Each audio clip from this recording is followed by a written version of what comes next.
Bonjour à tous et bonjour à toutes. Vous êtes sur la chaîne Cyclo Voyage avec Gaëtan. Comme quelques dimanches soirs depuis le début de l'année, enfin depuis plus d'un an maintenant, on va partager un moment ensemble et avec un voyageur à vélo qui va nous partager son aventure. C'est déjà l'épisode numéro 33. La dernière fois, on était avec Ludovic et Sibig, alias Timon et Poonbike. Si vous n'avez pas vu cette vidéo, je vous encourage à aller la voir en replay sur Instagram ou sur YouTube.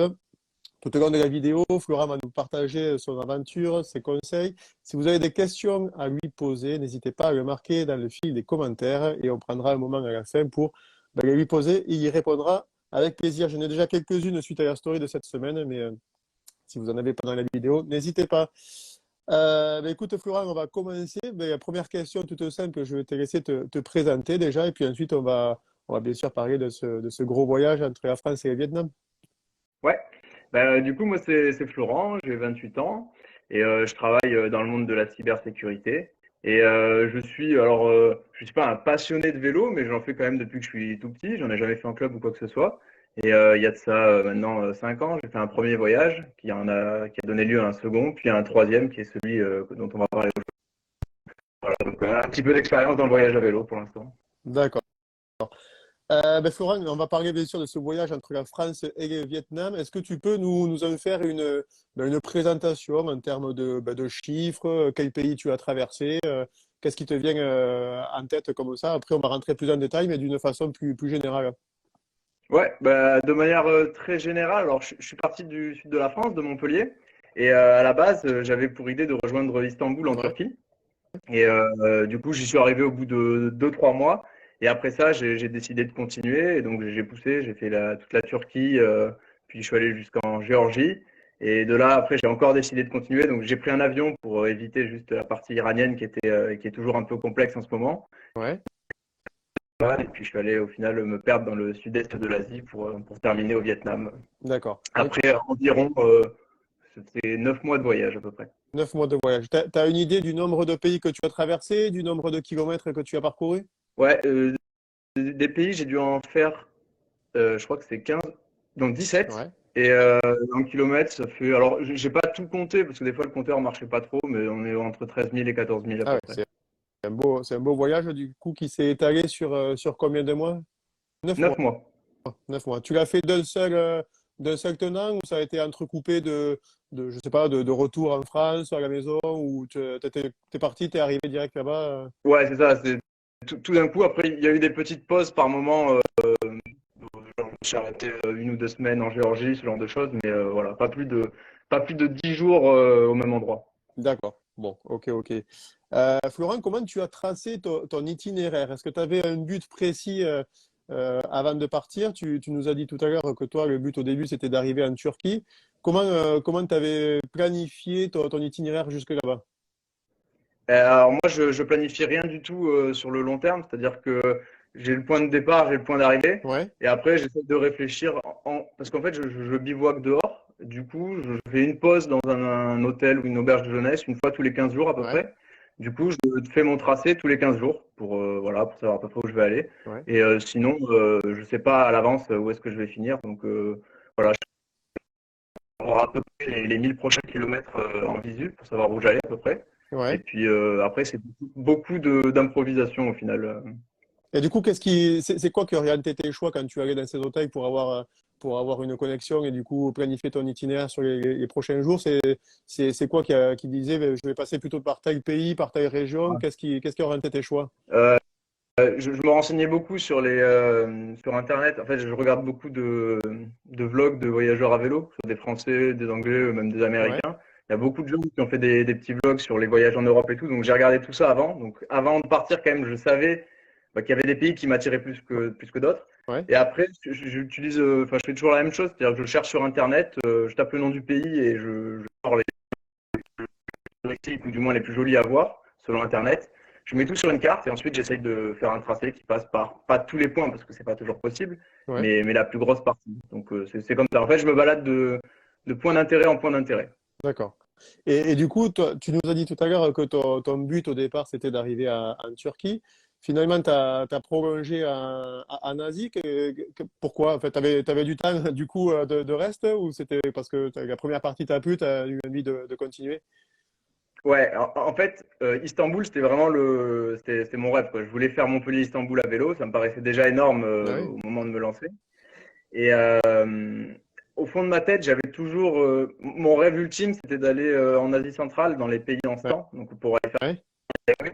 Et ça faisait partie des objectifs, mais qui pour moi étaient irréalisables. Donc je gardais ça dans un coin de ma tête. Et puis quand je suis arrivé à Istanbul, en fait, je me suis dit bon, je vais pas rentrer tout de suite parce que j'avais posé des congés sans solde, il me restait encore un peu de temps. ouais. Je me suis dit on va tenter la traversée de la Turquie, mais sans grande conviction parce que la Turquie, quand je voyais ça sur la carte, pour moi c'était démoralisant de voir 3000 km de désert et de Ah, rien, c'est et immense. je me sentais pas de le faire honnêtement. Surtout que j'avais eu des retours d'autres voyageurs qui avaient 1 ou 2 mois d'avance sur moi et qui l'avaient fait juste avant, Mhm. et qui du coup de ce qu'ils me disaient, ouais, ça n'avait pas l'air très très marrant à faire. Bon, au final, j'ai poussé pour aller jusqu'au bout de la Turquie parce que je m'étais dit je vais aller m'échouer à Téhéran Ouais, en Iran. ouais. Et ça sera le point final. Et après, je rentre, parce que de toute façon, ça fera à peu près 6 mois et il faudra que je rentre pour reprendre mon travail. Et bon, au final, je suis arrivé à la frontière iranienne que j'ai pas pu passer à cause des problèmes qui sont toujours là actuellement. Du D'accord, ouais. coup, je suis allé me perdre en Géorgie. Et de là, en fait, je me suis dit, à partir de là, en fait, j'avais plus envie de rentrer. C'est-à-dire que j'avais vraiment pris ma routine. Et je me voyais plus arrêter le voyage parce que je savais très bien que si j'allais l'arrêter, enfin, ce genre de voyage, tu peux le faire une fois, mais c'est compliqué de le refaire. Là, j'avais posé des congés sans solde auprès de ma boîte, mais je peux pas l'année Oui. prochaine leur faire le même et repartir. Donc je me suis dit, bon ben, tant qu'à faire, là, il faut que je pousse au Mhm. maximum. Donc à partir de là, c'était lancé et je savais que j'allais aller loin, mais je savais pas encore jusqu'où. Ah ouais, c'est là Mais donc, pour le coup, ça t'es a arrivé évolué au loin. fur et à mesure. Là, pour le coup, le Vietnam, c'est assez loin. Florent, tout à l'heure, tu nous as dit que c'était pas ta passion finalement, le vélo, mais qu'en même temps, tu avais déjà eu l'occasion de voyager à vélo auparavant, avant ce voyage entre la France et le Vietnam. T'avais fait quoi comme voyage avant? Ouais, alors j'avais fait premier gros voyage, enfin gros voyage, premier voyage, c'était 15 jours de Montpellier jusqu'en Suisse, et j'étais allé me balader un peu en Suisse. Ouais, Le deuxième voyage, c'était avec un copain, on voulait aller jusqu'en Slovénie pour voir des ours. Donc on avait fait 1 mois pour aller faire Montpellier jusqu'en ouais, Slovénie. Après, mon pote était rentré, moi j'avais continué 1 mois tout seul pour faire, j'étais allé jusqu'en Bosnie, puis j'étais revenu à vélo après jusqu'en France. Donc ça c'était le deuxième voyage. Et du coup, bah, après le troisième, voilà, 9 mois. Donc grosso modo, passe d'un voyage de 2 semaines à 2 mois, puis à 9 mois. Donc à chaque fois, c'est un peu exponentiel, on va dire. ouais, voilà, ouais, le prochain, fais gaffe, parce que le prochain, ça va être une année, quoi. Le prochain, ma famille, ils sont pas trop pour, hein. Ouais. C'est sûr que si ça va sur ce rythme, je comprends, je comprends. Florent, tu nous as dit tout à l'heure dans ton voyage avoir évité deux pays, l'Iran et la Birmanie. Alors l'Iran, j'allais te poser la question de la raison, mais l'Iran, tu nous as dit que c'était en raison comment dire, des mouvements qui faisaient l'actualité au moment de ton passage. Alors ben déjà, ma question, c'est la Birmanie, pour quelle raison? Parce que moi, j'ai eu l'occasion de la visiter et je trouvais que c'était assez sécure quand même pour les touristes. Et ensuite, est-ce que tu regrettes pas du coup de ne pas être passé dans ces pays? Parce que la Birmanie comme l'Iran, ce sont deux magnifiques endroits où pédaler. Ouais, non mais c'est sûr. L'Iran, je voulais absolument le faire parce que j'avais rencontré une Iranienne quand j'étais en Turquie et c'est elle qui m'avait entre guillemets motivé à aller en Iran. Et la Turquie, pour moi, c'était un énorme coup de cœur pour les gens en fait, qui avaient vraiment une hospitalité, c'était dingue. Et quand tout le monde me disait que l'Iran, c'était de la Turquie en x10, Ouais. je me suis dit faut absolument que j'aille là-bas. Bon, à cause de voilà de la révolution qui est en ce moment, c'était pas le bon moment et j'ai plusieurs amis iraniens qui m'ont dit qu'il fallait pas y aller, donc bah tant pis, j'ai Ouais. skippé, mais avec de gros regrets parce que vraiment je voulais pas prendre l'avion, je voulais tout faire à vélo, mais là c'était Ouais. pas possible. Soit je prends l'avion pour passer l'Iran, soit Ouais. j'arrête.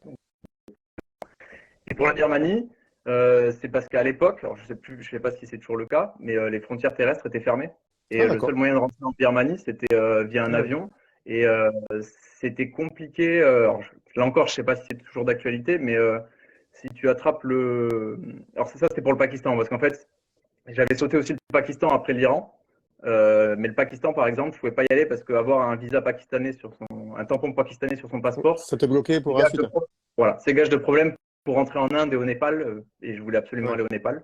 Et pour la Birmanie, ouais, c'est parce que c'était fermé, donc pas trop le choix. Et puis à ce moment-là, je commençais à être un peu ric-rac niveau financier et niveau Ouais. temps, donc il a fallu faire un choix. D'accord. D'accord, d'accord. Tout à l'heure, du coup, tu nous as dit que tu voulais faire les pays instant, mais je crois que dans la liste des pays que tu m'as dit avoir traversé, finalement, ils y figurent pas, là, tout ce qui est Tadjikistan, Kyrgyzstan, que tu es allé directement, si je me trompe pas, vers le Népal, puis l'Inde. Est-ce que je me trompe ou pas? Ouais, non, non, c'est ça. Moi, j'aurais rêvé d'aller là-bas, mais il se trouve que quand je suis arrivé en Géorgie, euh, c'était euh, c'était trop tard. C'est-à-dire qu'on allait rentrer dans la saison hivernale. Ah Ça oui, devait être octobre, novembre, ouais, octobre.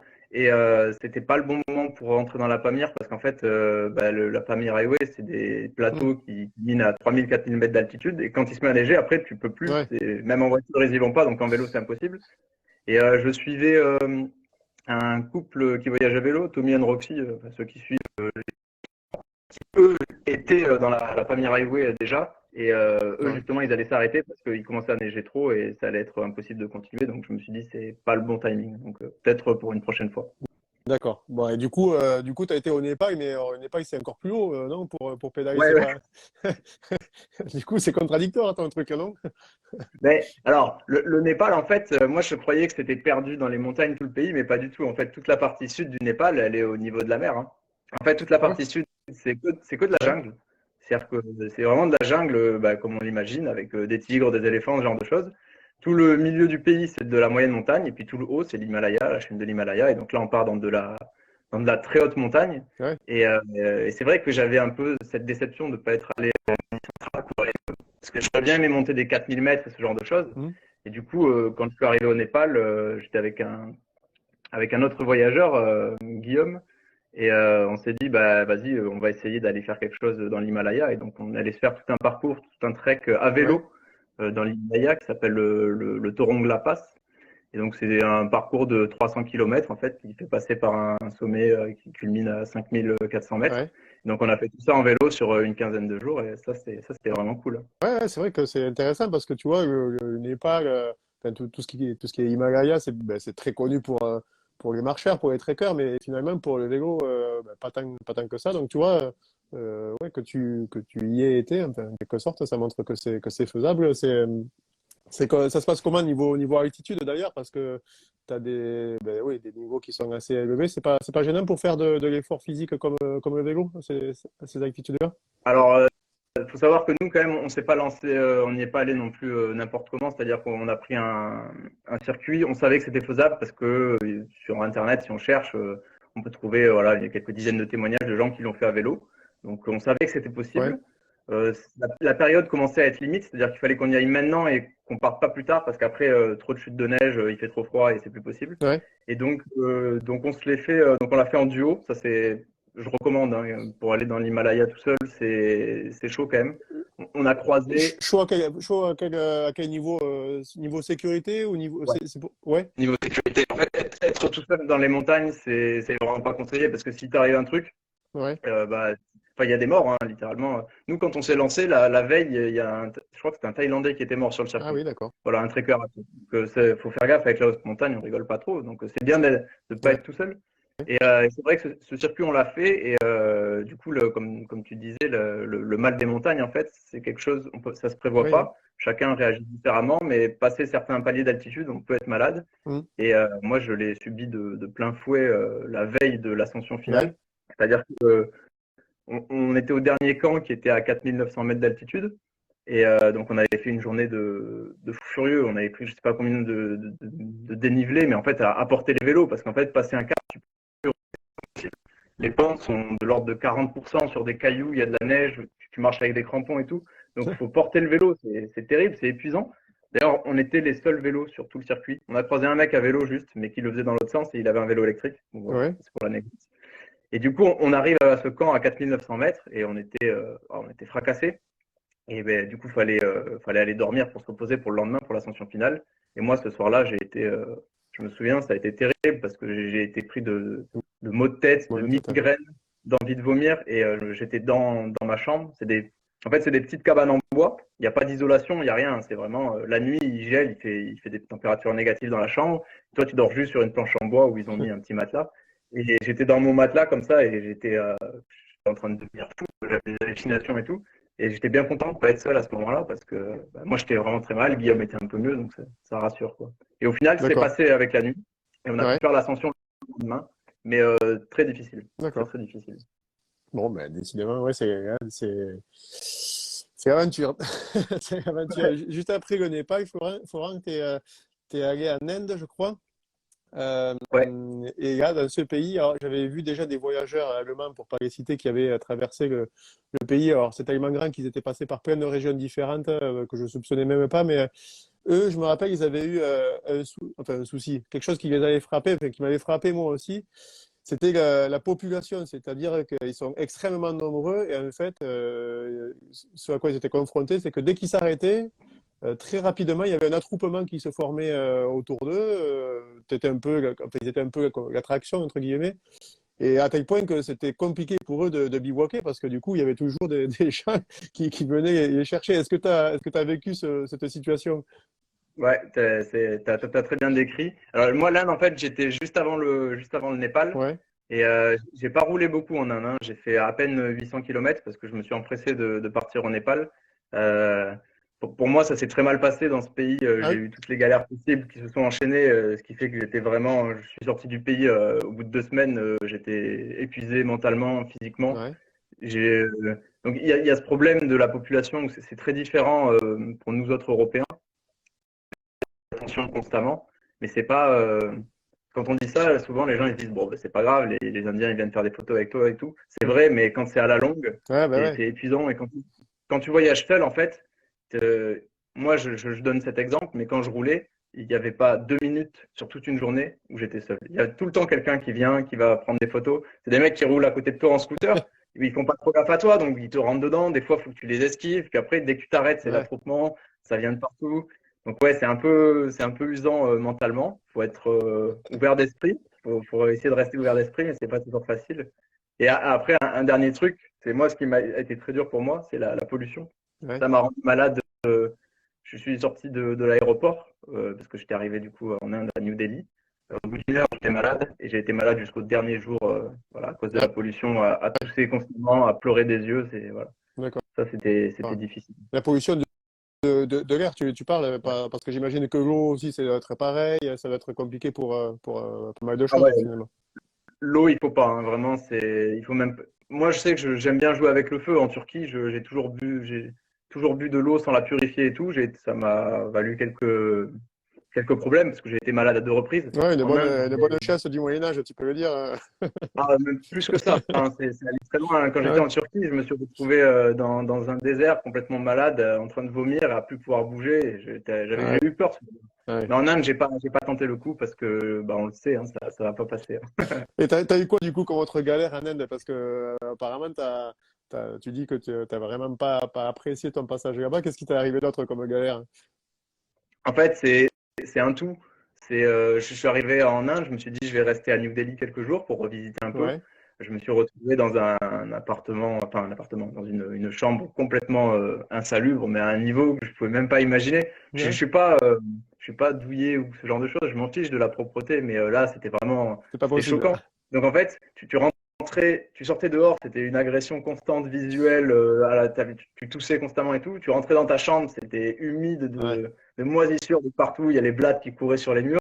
Alors je suis parti de Delhi un peu horrifié, on va dire, au bout de 4 jours. Et je roulais de nuit sur les autoroutes avec les mecs qui, sur l'autoroute, ils prenaient des selfies en roulant et tout, enfin n'importe quoi. Bon, c'est marrant. Mais après, voilà, j'ai eu plein de problèmes d'argent aussi, dans le sens où j'ai voulu retirer du cash, parce que les cartes ouais, bancaires marchent pas trop dans ces pays-là. Et j'ai eu fait, c'était combien? Je sais plus, je crois que c'était 18 ATM avant de trouver un ATM qui ouais, marche pour retirer de l'argent. Donc je suis resté 2 jours et demi sans argent, donc 2 jours et demi sans pouvoir m'acheter à manger, donc deux ouais, jours et demi à devoir faire la manche, à demander à des gens de me payer à manger et tout. Enfin, ouais, en fait, quand tu cumules tout ouais, ça, plus tous les soirs les moustiques qui me dévoraient, je les attire, donc là, je peux rien y faire. Mais voilà, quand tu mets tout ça bout à bout, ça a fait une expérience intense. Et quand je suis sorti de l'Inde, j'étais ouais. Voilà, j'étais content. T'étais soulagé. T'as réussi à faire du bivouac quand même en Inde ou c'était compliqué? J'ai essayé, Ouais, très mauvaise expérience. Alors, en ouais, fait, c'est très compliqué parce que même s'arrêter pour aller aux toilettes, tu vois, c'est impossible. Il y a toujours quelqu'un, j'ai cette expérience, à un moment, voilà, je veux aller aux ouais, toilettes, donc je me mets dans un champ, et il y a des mecs qui sortent des buissons constamment, c'est un truc de fou, je sais pas où ils se cachent, les mecs, mais ils sont de partout. Donc, il n'y a pas d'intimité, donc c'est un peu compliqué. Et du coup, pour le bivouac, c'est problématique parce que les Indiens sont, c'est pas méchant, mais chez eux, il n'y a pas de, voilà, il y a pas d'intimité, ça n'existe pas. Donc, ouais, s'ils voient un étranger en train de camper, il va venir, il va appeler ses collègues, qui vont venir, qui vont appeler leurs collègues. Et au bout d'une heure, tu as tout le village qui est là en ouais, train c'est de ça. débattre. Et les mecs, il n'y a pas de, en fait, vraiment, ils vont venir. Il y a une tente. Et qu'est-ce qu'ils vont faire? Ils vont 2 heures ou 5 heures du matin, ils vont mettre la tête dedans pour voir qui c'est qui dort. Tu vois, Ouais. donc, je l'ai fait à 2 reprises, mais je me levais à 4 heures du matin avant que le soleil se lève pour me barrer avant d'être vu. Et du coup, tu dors pas très bien et c'est pas à faire, quoi. Non, mais oui, je comprends. Mais c'est marrant à entendre, mais forcément, sur le moment, ça doit pas être, pas être top. Tu vois, j'ai la mémoire sur la vidéo de ces Allemands où, en fait, la nana, elle ouvre la tente et devant, t'as des Indiens qui sont comme ça, ils sont je sais pas combien à regarder, et puis en fait, ils disent, ah. Donc, C'est ouais, exactement ça. ça doit être Mais, usant, ouais. mais après, je critique beaucoup l'Inde parce que j'ai vraiment pas eu de chance, hein. Voilà, vraiment, il y a tout qui s'est enchaîné, mais j'en garde pas. Je veux dire, si c'était à refaire, je le Mm. referais parce que moi, je voyage pour vivre des trucs. Enfin, ça m'intéresse rien, c'est toujours pareil, ça m'intéresse pas vraiment. Moi, je vis pour avoir un peu des choses à raconter et vivre des expériences fortes. Bah, en Inde, j'ai été servi et du coup, même si c'était difficile et que j'ai pas aimé, malgré tout, ça reste une bonne Ouais, expérience et j'y retournerai sûrement en Inde, mais pas à vélo parce qu'à vélo, pour le coup, quand même, faut être accroché, hein. d'accord. Après Rennes, on va poursuivre ton voyage. T'es parti du coup encore plus à l'est dans les pays asiatiques. Finalement, tu vois, quand j'ai préparé cette interview, je me disais, on voit beaucoup de cyclistes qui voyagent en Europe, qui vont au pays instant, dont tu parlais tout à l'heure. Et en fait, je me suis rendu compte qu'il y avait finalement pas beaucoup de retours. En tout cas, on voit pas énormément de cyclistes qui sont dans les pays genre Thaïlande, Laos, Cambodge, que toi, du coup, tu as parcouru. Est-ce que déjà, tu as rencontré d'autres cyclistes dans ces pays-là ou pas spécialement? D'autres Alors, j'ai rencontré, voyageurs? ouais, des voyageurs, j'en ai rencontré un peu partout, hein, dans tous les pays, Ouais, euh, y compris les pays du sud-est, un peu moins. J'en ai croisé un peu moins. Euh, Là où j'en ai rencontré le plus, c'était en Turquie, des voyageurs, ouais. parce que la Turquie, c'est un peu le point où voilà, tous les voyageurs passent par la Turquie, en fait. Mais sinon, ouais, j'ai croisé 2, 3 personnes en Thaïlande et tout. Après, la Thaïlande, c'est très chill, c'est très plaisant à vélo. C'est-à-dire que pour un premier voyage à vélo, moi, limite, je recommande. Ouais. Tu prends un billet d'avion, tu viens à Bangkok, et puis tu descends de Bangkok jusqu'à la Malaisie, là. Tu te fais ça sur 3 semaines, un mois. C'est génial. Il y a des pistes cyclables partout. Ah ouais, Il y a pas grand monde. Tu longes la côte, tu te baignes dans la mer tous les soirs. Tu peux faire du bivouac partout. Vraiment, en fait, c'est très facile. Après l'Inde, c'était extrêmement simple, la Thaïlande, donc j'ai beaucoup apprécié. Et d'accord. après, pour le Cambodge, Laos, Vietnam, c'est pas tout à fait la même. Parce que la Thaïlande, c'est très touristique, donc voilà, c'est très friendly pour les cyclistes. Cambodge, déjà, c'est une autre histoire. Ouais. C'est un pays qui est plus pauvre. C'est un peu plus compliqué, mais ça se fait bien Tu globalement. vois, justement, tu parles des différents pays. C'était une de mes questions sur lesquelles j'allais enchaîner. C'était sur ces pays asiatiques là, qui se touchent, sur cette péninsule. Qu'est-ce que tu aurais à nous dire ou à nous décrire comme particularité vis-à-vis du voyageur à vélo, vis-à-vis du cycliste, en fait? Est-ce que c'est adapté pour y pédaler ou il faut vraiment être expérimenté? Tu as dit du coup que la Thaïlande, c'était plutôt bien fait, mais qu'est-ce qu'il y en a des autres pays? Ouais, alors Thaïlande, je recommande à fond, même pour un premier voyage, c'est parfait. Ouais, Cambodge, Cambodge, en fait, ça a moins d'intérêt parce que les routes sont beaucoup moins développées. De manière générale, l'économie est beaucoup moins développée. C'est un pays qui est beaucoup plus ouais, pauvre. Du coup, ça a un peu moins d'intérêt selon moi pour un premier voyage. Bon, après, ça se fait à vélo, sachant que globalement, il y a une route au nord qui traverse tout. Et moi, j'en suis assez vite parti de cette route parce que c'était très monotone, c'était tout droit, et il n'y avait pas grand-chose à voir. Du coup, je suis allé me perdre un peu dans la jungle, ce qui m'a valu quelques frayeurs encore. Mais donc voilà, il y a plusieurs choses à voir en Thaïlande. Soit on va dans la jungle et là, vraiment, selon où tu vas, ça peut carrément tourner à la survie parce que c'est dangereux, c'est vraiment un endroit qui est inhospitalier. Sinon, pas plus d'intérêt que ça, je dirais, pour le Cambodge. Le Laos est magnifique, mais j'ai pas pu faire les bonnes régions, donc je vais pas recommander d'y aller parce que en vrai, j'ai pas vu les zones vraiment touristiques à voir. Et le D'accord? Vietnam, par contre, ouais, j'aime beaucoup le Vietnam. C'est un peu comme la Thaïlande, mais en un peu moins touristique, mais ça se fait bien à vélo, encore une fois. D'accord. Ok, ok.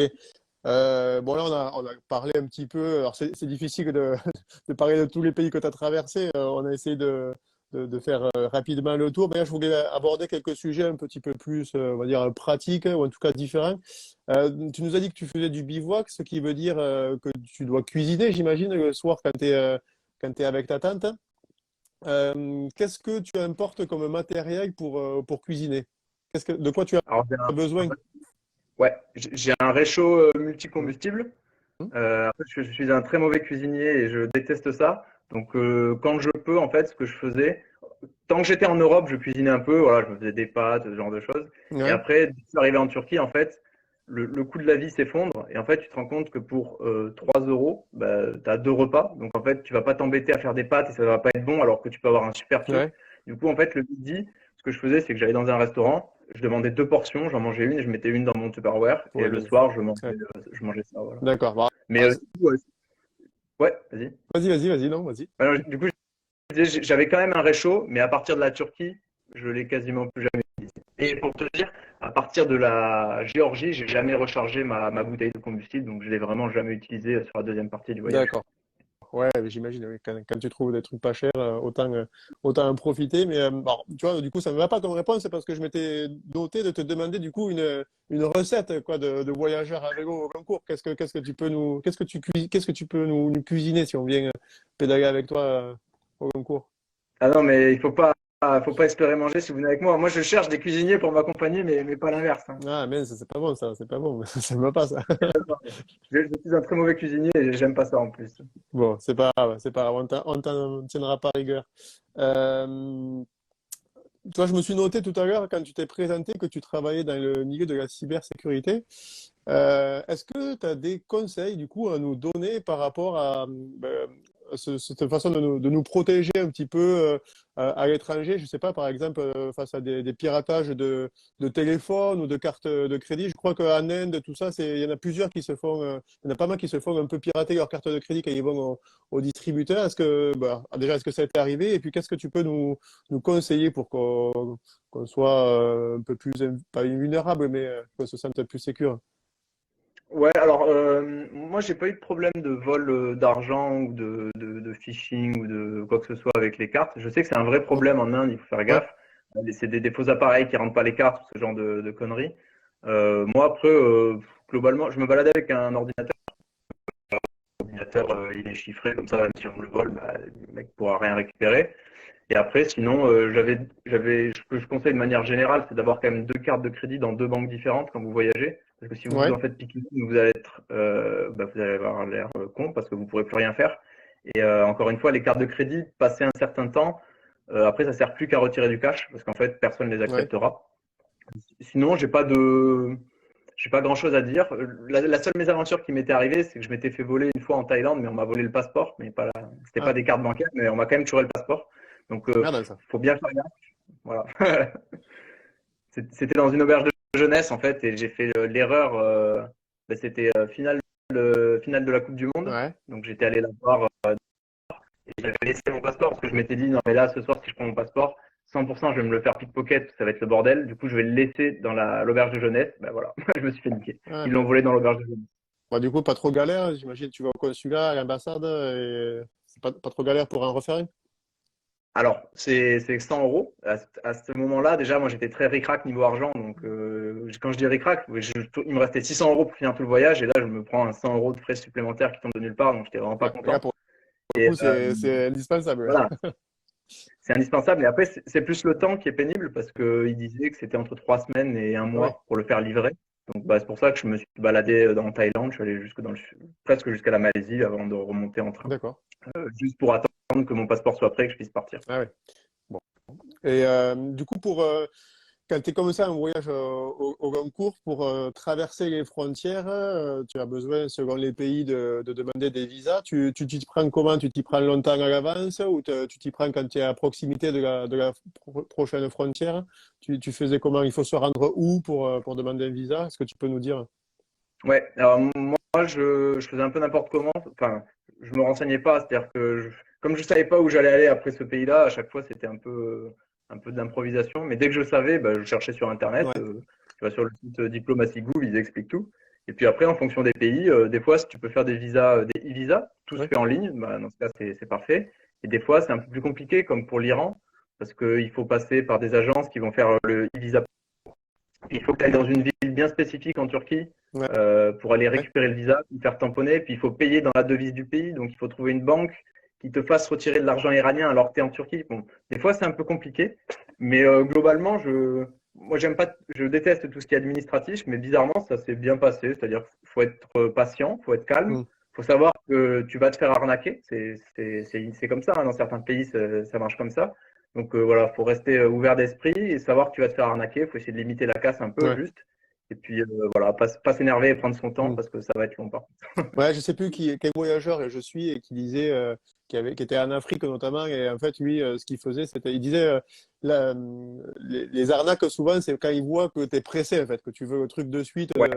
et là du coup il joue sur ça pour te faire payer ben, le fait de te répondre rapidement et lui chaque fois il disait non mais moi je suis pas du tout pressé je peux attendre j'ai vraiment le temps et en fait des fois il restait la matinée dans le bureau du bonhomme et finalement le mec en face finissait par craquer en disant oui bon allez tiens prends-le et casse-toi quoi. Mais tu vois, même sans parler de passeport, visa, etc., ça c'est un très bon exemple. Il faut toujours être patient et avoir le temps pour débloquer les situations. Parce que par exemple en Turquie, moi j'ai cassé ma selle pendant mon Hmm. voyage parce que mon vélo est tombé à un moment et la selle en fait c'est fissuré tout du long. Du coup après quand je roulais ça faisait des frottements avec le cuissard et bah, forcément ça fait Ouais. très mal. Du coup, j'ai commandé une nouvelle selle, sauf que c'est difficile de se faire livrer du matériel quand tu es en voyage. Donc, j'ai trouvé un mec à Istanbul qui a accepté de recevoir un colis pour moi. Donc, je l'ai fait expédier le colis, mais à son nom. Et quand je suis arrivé à Istanbul, en fait, le colis était en retard. Et du coup, il était dans les centres de tri, mais il n'avait pas encore été expédié à la personne Ah, en oui. question. Sauf que moi, je devais absolument partir de Istanbul. Du coup, je suis allé au centre de tri en question. J'ai essayé de bypass la procédure et d'aller chercher le colis par moi-même. Et là, je me suis frotté à tous les problèmes administratifs turcs où les mecs, en fait, ne voulaient pas me donner le colis parce que le colis n'était pas à mon Eh nom, ben il oui. était au nom du turc. Et pourtant, j'avais une dérogation Du bonhomme du turc ouais. j'avais sa carte d'identité, je l'ai eu au téléphone, il a expliqué au mec que c'était bien lui et tout. Les mecs, ils ont jamais voulu. Et en fait, je me suis dit, bah, pas de problème, j'ai toute l'après-midi et je suis resté 1 heure et demie à l'accueil à faire chier tous les employés un par un, à lui expliquer mon colis, lui il veut pas me laisser faire, etc. Et au bout d'un moment, il y a un mec, il aimait bien le vélo, je lui ai raconté mon histoire et voilà, il s'est attaché à l'histoire, il a dit allez bien avec moi et on est parti pour 2 heures de Hmm. blabla et tout et il a débloqué la situation et j'ai eu Ouais. mon colis. Donc voilà, faut être patient et pas Ouais, abandonner. ça c'est quelque chose qui est important que tu fais bien de mentionner parce qu'on a souvent tendance ici à tout vouloir tout de suite et à se braquer. Et du coup, tu vois, la patience, comme tu disais, finalement, c'est quelque chose qui débloque parfois les situations. Toi, déjà, le temps passe, ça fait 35 minutes que tu nous racontes ton voyage. Si vous avez des questions à poser à Florent, marquez-les dans les commentaires. On va lui poser très bientôt. J'en ai vu quelques-unes passer. Euh, Florent, est-ce que après avoir parcouru ce coin-là du globe, d'être allé jusqu'à Gazi, est-ce que tu as envie de poursuivre si jamais tu en avais la possibilité? Est-ce que tu voudrais continuer ce voyage? Et si oui, vers où tu voudrais te diriger? Ouais, alors en fait, moi je suis rentré à reculons, hein, parce que je suis rentré par problème soucis financiers, je pouvais plus continuer parce que je me suis autofinancé tout Ouais, et genre j'avais plus un rond, donc bah, j'ai dû rentrer, mais voilà, avec des regrets. Du coup, forcément, là à l'instant T, ça fait quoi? Ça fait 1 mois et demi que je suis rentré en France. Donc là, à l'instant T, oui, je me vois bien continuer le voyage. J'aimerais bien repartir de là où j'avais arrêté et pourquoi pas continuer. J'aurais bien aimé remonter en Chine, Russie et puis aller tout à l'est de la Russie. ouais, Euh, bon, maintenant, là, je suis reparti pour 2 ans de travail minimum, parce que j'ai ouais, quand même besoin d'argent. Est-ce que d'ici 2 ans, j'aurai la motivation pour tout replaquer, boulot, famille, amis, logement, pour repartir? Je sais pas. Mais ouais. à l'instant T, c'est vrai que j'aimerais bien. D'accord, d'accord, d'accord. Bon, en tout cas, quand on a goûté à ça, en principe, c'est difficile de ne pas vouloir repartir. Ouais, Mais après, comme tu dis, il faut pouvoir. Faut pouvoir. c'est ça. Qu'est-ce que je me suis noté comme question à te poser? Ça, oui. Ah oui, lors d'une précédente vidéo, il y avait Thibaut, c'était Thibaut Avego, qui nous avait parlé lorsqu'il était vers les pays du genre Émirats arabes, Qatar, tout ça, Sultanat d'Oman aussi.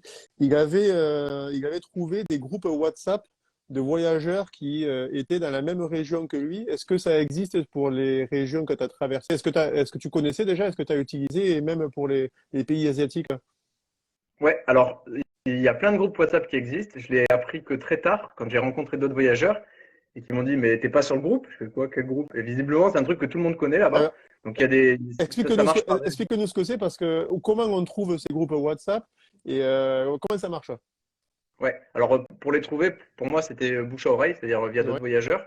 ouais, Et globalement, ça marche par région. Il y a un groupe de manière générale voyage en Asie, il y en a un voyage en Asie du Sud-Est, un voyage dans les pays en ce ce genre de choses. ouais, Et en fait, bah, il y a tous les voyageurs à vélo qui sont actuellement dans cette zone, qui sont en groupe. Et tu peux ouais. poser des questions et voilà, tu as plein de gens qui y répondent.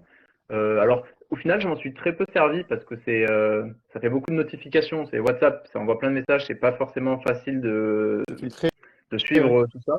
Bon, moi, ouais. je m'étais en sourdine et au final, je m'en suis que très peu servi. J'utilisais plus les groupes Facebook, voilà, les gros groupes de voyage longue distance, pas forcément des groupes français, hein, plus des groupes internationaux où ça parlait anglais. Ouais, Et là-dessus, tu peux poser des questions et sur les groupes Facebook, c'est plus simple parce que c'est un post, oui, un sujet, et tu dis voilà, tu vois, c'est pas juste une discussion. Donc moi, je préférais passer via les différents d'accord. groupes Facebook. Ok, ben c'est intéressant de savoir. Pour les groupes WhatsApp, juste, il faut être, comment dire, il faut être invité dans le groupe, ou tu peux de toi-même t'y insérer. Non, je crois que ça marche. En tout cas, moi, on m'a toujours invité. D'accord, ok, ok, ok. Bon, en tout cas, c'est intéressant d'avoir des retours comme ça. Ben, Florent, écoute, on va passer maintenant aux questions des spectateurs et de ceux qui t'en ont envoyé cette semaine. Tu vois, tu parlais de ton problème de seigle tout à l'heure. Il y avait Pierre Ranieri, qui te demandait si tu n'avais pas eu trop mal au cul pendant ton voyage. Eh ben, pas du tout. Alors, sur un précédent voyage, ça a été un très gros problème. Ouais, Et du coup, là, j'ai investi dans une selle, c'est la SMP Trek 500. Et il faut pas, ouais, moi, j'ai pas pris la gel, j'ai pris la ouais. normale. Et franchement, je l'ai pris en large parce que j'ai fait mesurer les ischions dans un magasin de vélo sur Montpellier. Et du coup, plutôt que de prendre une médium, j'ai pris une large et impeccable. Vraiment, rien à redire. C'est pas du Brooks, c'est pas du cuir. Il y a zéro entretien. Tu peux le laisser sous la pluie. Hmm. Pour moi, c'était le meilleur Ouais, compromis. cette saga celle que tu parles, effectivement, c'est, on va dire, la saga qui est aussi connue presque que la Brooks. Elle est évidée, si je ne me trompe pas, au milieu, et Ouais. puis c'est celle qui a un petit bec vers le bas, au niveau du bec, de l'avant. Ouais. Il y avait une autre question, mais de Thibaut, justement, dont j'ai parlé tout à l'heure, qui te demandait si tu préférais voyager seul ou avec d'autres cyclistes. Alors, j'ai fait 90% du trajet tout seul. Ouais, J'aime les deux. Franchement, en fait, moi j'aime bien me mettre dans des situations un peu compliquées, donc c'est difficile de trouver des gens qui sont d'accord pour te suivre parce que, par exemple, au Népal, quand j'ai appris qu'il y avait des jungles avec des tigres et tout, le premier truc que je me suis dit, c'est difficile de trouver d'autres voyageurs qui veulent faire ce genre de choix. Donc j'aime bien être seul. Par contre, j'ai fait des super rencontres pendant le voyage, et notamment un mec, Guillaume, avec qui ça avait très bien matché. On a fait quasiment un mois ensemble, et c'était la personne avec qui je suis allé faire le trek dans l'Himalaya, là. ouais, Et c'est vrai que avec du recul, c'est les moments où tu es avec d'autres voyageurs, où c'est là où tu gardes des souvenirs de fou. Donc j'ai envie de dire, moi, à titre personnel, je préfère voyager seul, mais entrecoupé avec d'autres voyageurs que tu rencontres sur le chemin, c'est le ouais, meilleur, quoi. Enfin, c'est vraiment ce qu'il y a de mieux. c'est un mix des deux, ouais, t'as Ouais. bien raison. D'ailleurs, je vois Élise qui marque un commentaire. La Brooks, elle s'entretient. Oui, ça, Brooks, elle s'entretient, c'est du cuir, donc tu as une sorte de crème de cirage à y passer, et puis elle se retend. Tu as une petite clé spéciale qui t'est fournie avec la selle quand tu l'achètes, et de temps en temps, alors c'est assez rare quand même, il faut la retendre un petit peu pour pas qu'elle se creuse trop. Euh, une autre question maintenant de Seb Photo Passion, qui te demande, alors du coup tu nous as dit que tu préparais rien, mais qui te demande comment tu gérais tes journées de vélo sur une longue période, est-ce que tu as une routine que tu répètes chaque jour ou franchement pas spécialement? Non, en fait, je me lève et puis enfin, je roule. Je sais même pas où est-ce que je vais m'arrêter le soir. Ouais, Je roule. Et puis à partir de moi, je suis un peu stressé là-dessus. Donc, à partir du début d'après-midi, je commence à regarder pour choper de l'eau. Parce que j'ai un gros sac de 10 ouais, litres. J'essaye de le remplir assez tôt. Parce qu'en fait, c'est à partir du moment où j'ai rempli mon sac de 10 litres d'eau que je suis tranquille, que voilà, il n'y a plus de stress. Je sais que je serai en manque de rien aujourd'hui. Une fois que j'ai ouais. mon eau, après, bah, je roule. Et quand j'en ai marre, je m'arrête, je mets ma tente. Et puis voilà. Ok, ok, ok. Notre question de Philippe Zinor88 qui suit de nombreux voyageurs. Il te demande si de cette aventure-là, tu serais prêt à écrire un livre. Tu fais des vidéos, tu fais Euh, des vidéos YouTube. Tu m'as dit que ça te saoulait de continuer à les faire. Est-ce que tu serais prêt à écrire maintenant?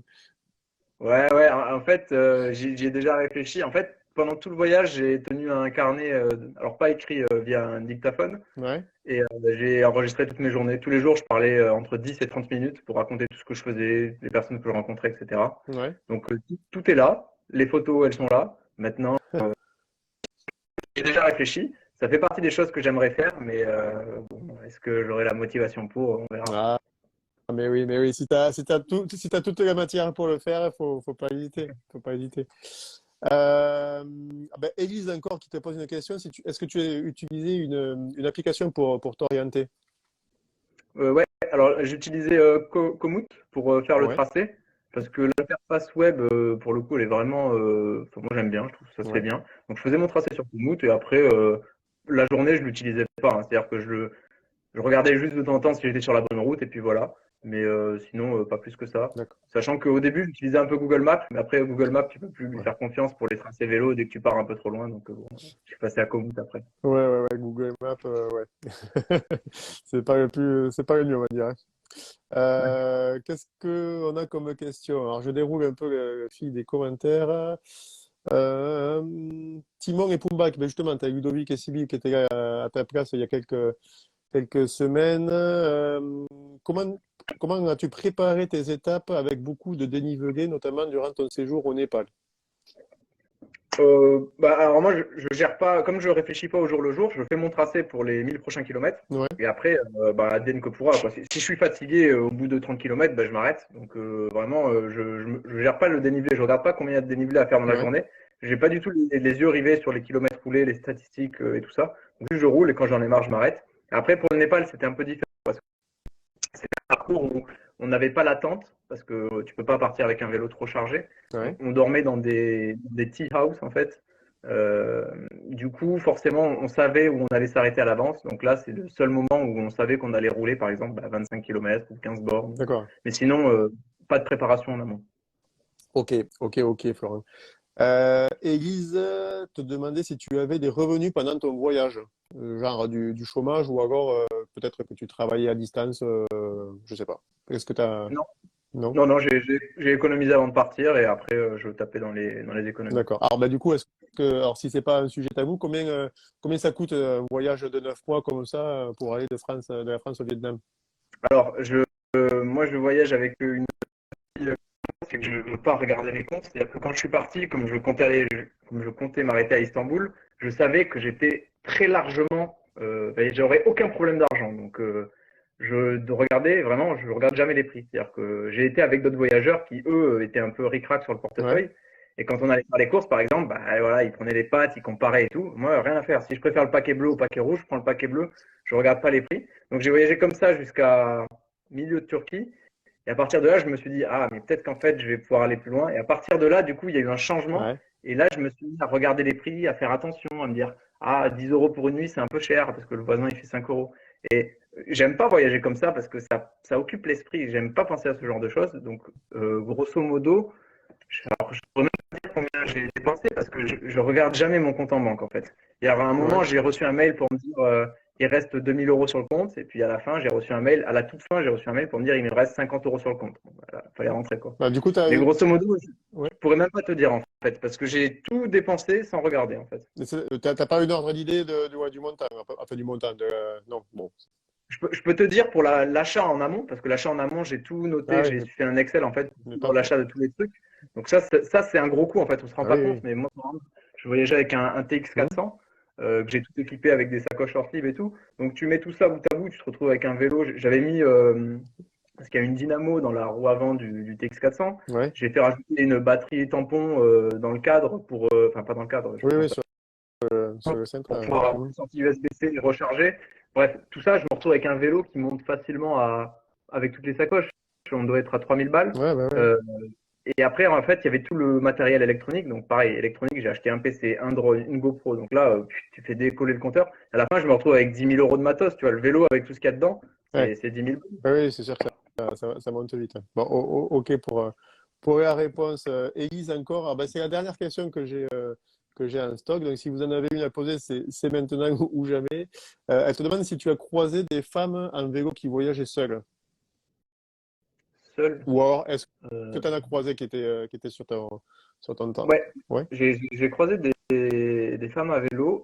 Il y avait deux Françaises qui voyageaient quand on était en Géorgie. ouais. Mais sinon, pas plus que ça. La majorité, c'était quand même des hommes, hein, j'ai eu l'occasion de rencontrer. Après, c'est des couples, des fois. Ouais. Ok, ok. Donc, pas tant, on n'est pas encore à la mixité, quoi. Non, non, clairement pas. Bah, écoute, Florent, tu as répondu à toutes les questions. Je vais te laisser maintenant la parole sans te poser de questions. Tu vas pouvoir dire ce que tu veux, si tu as un message à faire passer, si tu as quelque chose qui te vient en tête, si tu veux donner des conseils aussi, pourquoi pas aux voyageurs qui vont regarder la vidéo. Je te laisse la parole, c'est à toi. Ok, bon, ben, pour le mot de la fin, non, s'il fallait retenir un truc de tout ça, c'est voilà, il y a un moment, il faut se lancer. Ce genre de voyage sans forcément faire un voyage de 10 mois, un an. Même des plus petits voyages, faut pas hésiter à y aller parce que en fait, j'ai longtemps hésité à le faire, ce voyage. Ça a toujours été un objectif, mais quand j'ai commencé à travailler et que je me suis retrouvé dans le monde professionnel, c'est difficile de partir. D'un coup, démissionner, lâcher ton appartement et tout, tout devient compliqué. Et en fait, en plus, il y a eu le Covid, donc ça a été encore plus complexe.